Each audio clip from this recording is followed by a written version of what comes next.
नमस्कार, श्री स्वामी समर्थ। 12 ऑगस्ट 2026 रोजी आहे दीप अमावस्या आणि आजच्या या व्हिडिओमध्ये आपण दीपपूजन केव्हा करायचं, घरातील दिव्यांची पूजा कशी करायची, कोणता मंत्र म्हणायचा, लहान मुलांना कणकेच्या दिव्यांनी का ओवाळतात आणि या दिवशी कोणकोणती महत्त्वाची कामं आपल्याला करायची आहे ही सगळी माहिती बघणार आहोत। आणि म्हणून माहिती कुठेही स्किप करू नका, शेवटपर्यंत ऐका आणि माहिती जर तुम्हाला उपयुक्त वाटली तर तुमच्या मित्रपरिवारासोबत शेअर करा। आता सगळ्यात आधी आपण अमावस्येची तिथी जाणून घेऊया। तर बघा, या वर्षी अमावस्या तिथीची सुरुवात 11 ऑगस्ट रोजी रात्री 1:53 होत आहे आणि 12 ऑगस्ट रोजी रात्री 11:06 अमावस्या तिथी संपत आहे। म्हणून उदय तिथीनुसार यंदाची दीप अमावस्या बुधवार 12 ऑगस्ट 2026 रोजी आहे। आता आपल्या महाराष्ट्रामध्ये आषाढ अमावस्येलाच दीप अमावस्या म्हणतात, कारण या दिवशी घरातील सगळ्या दिव्यांची पूजा केली जाते।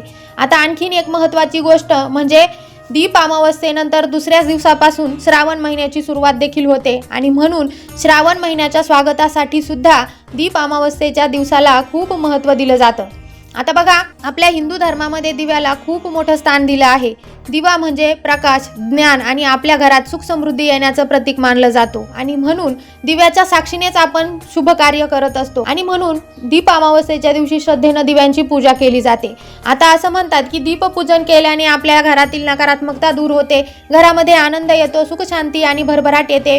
त्याचबरोबर ज्या अष्टलक्ष्मी आहे त्या अष्टलक्ष्मींचा आशीर्वाद सुद्धा आपल्याला या दीपपूजनाने मिळत असतो आणि म्हणून आतापर्यंत जर तुम्ही दीप अमावस्येच्या दिवशी दीपपूजन केलं नसेल तर या दीप अमावस्येला नक्कीच आपल्या घरातील सर्व प्रकारचे दिवे स्वच्छ धुवून काढायचे आहे आणि त्यांची दीप अमावस्येच्या दिवशी संध्याकाळी पूजा करायची आहे। आता आपण जाणून घेऊया दीपपूजन कसं करायचं। तर बघा, सगळ्यात आधी आपल्याला दीप अमावस्येच्या दिवशी सकाळी लवकर उठून आपल्या घराची आणि देवघराची स्वच्छता करायची आहे। बघा, दीप अमावस्येच्या दुसऱ्या दिवशी श्रावण महिना सुरू होतो आणि श्रावण महिन्यामध्ये आपल्याला भगवान शंकरांच्या सेवा करायच्या असतात। त्याचबरोबर आपल्याला नवनाथ पारायण करायचं असतं किंवा आपण गुरुचरित्र पारायण करत असतो, शिवलीलामृत ग्रंथाचं पारायण करत असतो आणि म्हणून आपण श्रावण महिना सुरू होण्याच्या आत आषाढ महिना संपत आला की दीप अमावस्येच्या दिवशी आपल्याला आपलं जे घर आहे ते स्वच्छ करायचं आहे, देवघर स्वच्छ करायचं आहे। आता संपूर्ण घर स्वच्छ करणं नाही जमलं तर कमीत कमी जिथे तुमचं देवघर ठेवलेलं आहे ती रूम तुम्हाला स्वच्छ करायची आहे, जाळे काढायचे आहे घरातील। आता त्यानंतर सर्वप्रथम आपल्याला दीप अमावस्येच्या दिवशी सकाळी लवकर उठून आपलं घर आणि देवघर स्वच्छ करायचं आहे। शक्य असेल तर देवघरासमोर सुंदर रांगोळी काढायची आहे। त्याचबरोबर आपल्या घराच्या मुख्य दरवाजाच्या उंबरठ्याला हळदीचं लेपन करा, घराच्या दरवाजासमोर सुंदरशी रांगोळी काढा आणि त्यानंतर घरातले पितळ, तांबे, चांदी किंवा मातीचे जे दिवे असतील ते स्वच्छ धुवून घ्यायचे आहे आणि हे सर्व दिवे एका पाटावर आपल्याला देवघरासमोर ठेवायचे आहे। आता दिव्यांना हळद, कुंकू, अक्षता आणि फुलं वाहायची आहे। हे सर्व कामं तुम्हाला सकाळी करून घ्यायचे आहे।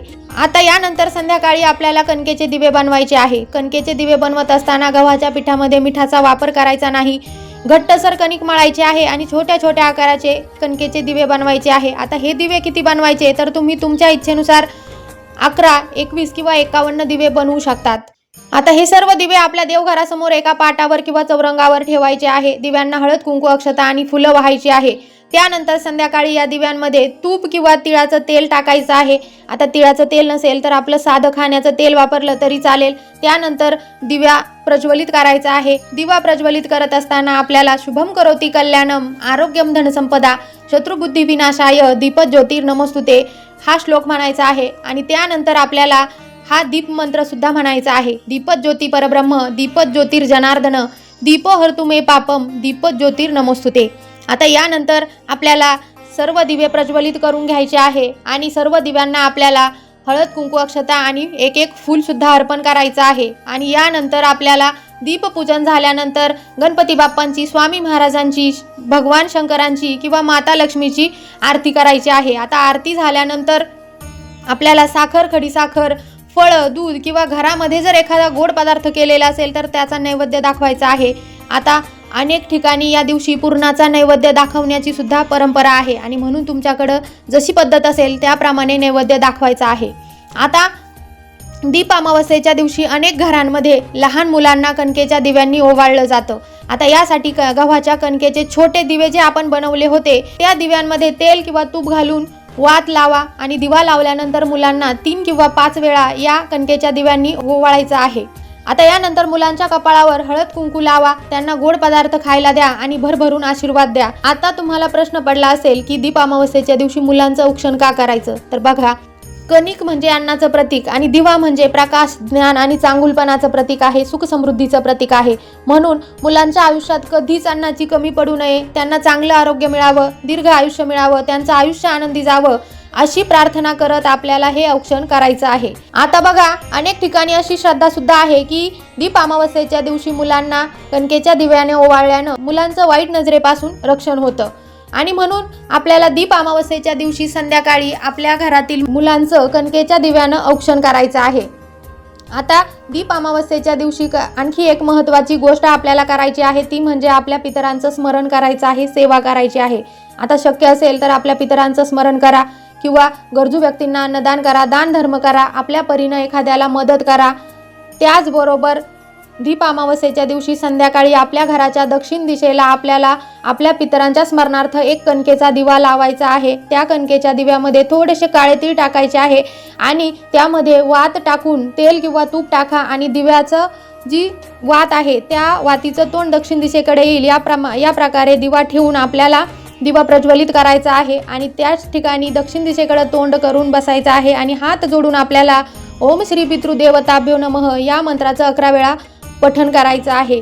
त्याचबरोबर दीप अमावस्येच्या दिवशी संध्याकाळी पिंपळाच्या झाडाखाली सुद्धा आपल्याला एक दिवा पितरांच्या स्मरणार्थ लावायचा आहे. जमल्यास पिंपळाच्या झाडाला थोडंसं गूळ टाकून एक तांब्याभर पाणी घ्या, त्यामध्ये थोडासा गूळ टाका आणि हे पाणी आपल्याला पिंपळाच्या झाडाला घालायचं आहे आणि 11 प्रदक्षिणा मारायच्या आहे. प्रदक्षिणा मारत असताना ओम नमो भगवते वासुदेवाय मंत्राचा जप आपल्याला करायचा आहे. बघा, पिंपळाच्या झाडामध्ये ब्रह्मा, विष्णू आणि महेश यांच्यासोबतच आपल्या पितरांचा सुद्धा वास असतो असं म्हणतात आणि म्हणून दीप अमावस्येच्या दिवशी आपल्याला पिंपळाच्या झाडाची सुद्धा सेवा करायची आहे की जेणेकरून आपल्याला आपल्या पितरांचा आशीर्वाद मिळेल, आपल्या पितरांना सद्गती मिळेल आणि जर काही पितृदोष आपल्याला लागलेला असेल तर तो या सेवेने दूर होणार आहे.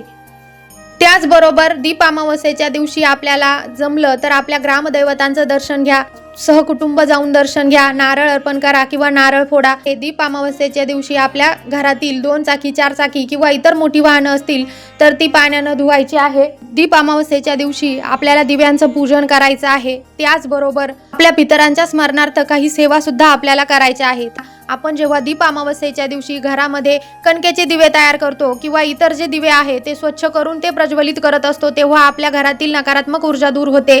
या पूजेमुळे आपल्या घरामध्ये सुख, शांती आणि समृद्धीचं आगमन होतं. त्याचबरोबर दिव्याचा प्रकाश ज्ञानाचं आणि मांगल्याचं प्रतीक मानला जातो आणि या पूजेमुळे आपल्या घरामध्ये सकारात्मक ऊर्जा वाढून माता लक्ष्मीचा वास राहतो. त्याचबरोबर दिव्यांच्या पूजेमुळे आपल्या मनातील अज्ञान आणि दुःख दूर होऊन आयुष्य आपलं जे आहे ते प्रकाशमय बनतं आणि म्हणून या दीप अमावस्येच्या दिवशी प्रत्येकाने आपल्या घरामध्ये दिव्यांचं पूजन करायचं आहे.